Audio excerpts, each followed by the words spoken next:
Hey traders, Raghee here, and in this update we're going to talk about the indices, where my priorities are, where my position in the QQQ and Q is, why I'm not looking at the Russell, and why everybody should be looking at the Dow. All right, so let's get into it.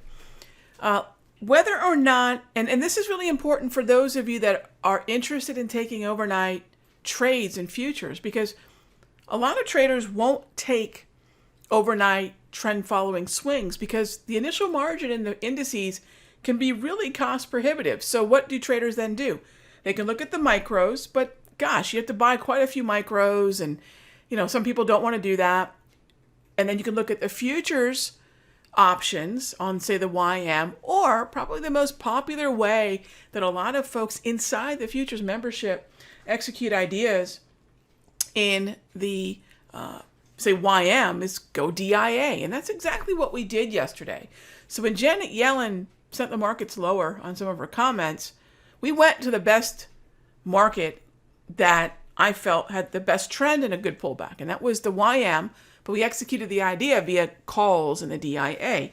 Now, I don't want to abandon the conversation that I've been having with you all the last couple of days about the NQ. Gang, I'm long the NQ. I'm long QQQ calls, and I'm long XLC calls, okay? XLC is a relative outperforming corner of tech right now. Facebook, Google, they look a whole lot better than Microsoft. But until XLK starts moving, we're probably going to see the QQQs and the NASDAQ futures spin their wheels. So yes, I have some positions there, but this is a trap that a lot of traders will sometimes fall into. When Yellen sent the market lower, I didn't go buy more NQ. I've already got my position there. Right? In that zone that I explained 2 nights ago in the free video. We went right to where the relative outperformance is and what I think is the best part of a reflationary environment, the index that will disproportionately benefit from the movement higher, and that's the Dow, that's transports, that's industrials. All right. I was even looking to see if the likes of, here in this case, ITB and XHB would pull back. This is your construction and your home builders here. They didn't pull back enough, so we went with the one market that did, DIA. All right, and XLC for that matter. Relative outperformance. Where is the relative outperformance in this market? It's not at the index level except for the Dow. NASDAQ broke below its 2 VWAPs like we talked about in the video last night. S&P is sandwiched between them. Not bad. It's my second favorite. And the Russell hasn't even formed an uptrend yet. It's trying. It's giving it, but I'm probably not even going to think about the Russell now again until we get to, say, the anchored VWAP to the first of the year, if at all. So Russell's not even a trend. NASDAQ is trying to cling to some bullish narrative, even though the uptrend's been broken. Remember, a broken uptrend is not a downtrend.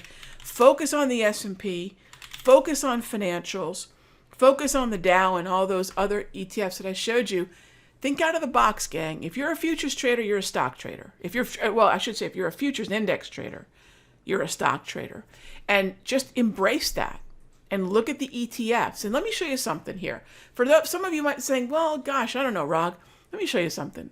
In fact, I wasn't planning on doing this, but let me jump on over to the CME, and I want to show you something that actually saddens me every time I look at it. But it should remind you that the CME, in an ideal world, would have some really good liquidity in these contracts. Did you even know they existed? There's an E-mini tech sector, E-mini healthcare, E-mini utilities.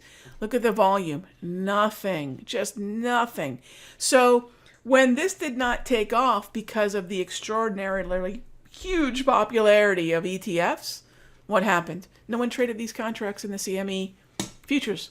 And so, to me, this is sort of the consolation prize of these contracts, these futures contracts not really being liquid enough to make sense to trade. For us as futures traders, I went out trade the XAK tech sector. That's really the XLK ETF. I like the staples. In fact, we're long staples in another account. I'm not going to trade XAP. I'm going to trade the XLP.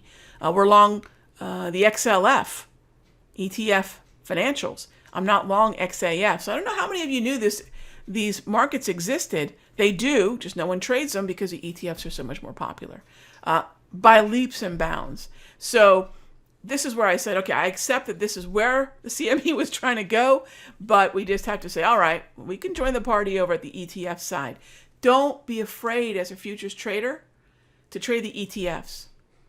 I think it's going to complement your futures trading and make you actually a better futures, and we're talking specifically indices, of course. It's going to make you a better futures index trader. All right, gang, have a great one. As always, thanks for your time, for watching these videos. I hope they're adding something to your overall approach to the market, maybe making you ask some questions about where you're looking and why. And in this case, hey, how can I express a bullish idea in a relative outperforming sector or individual stock?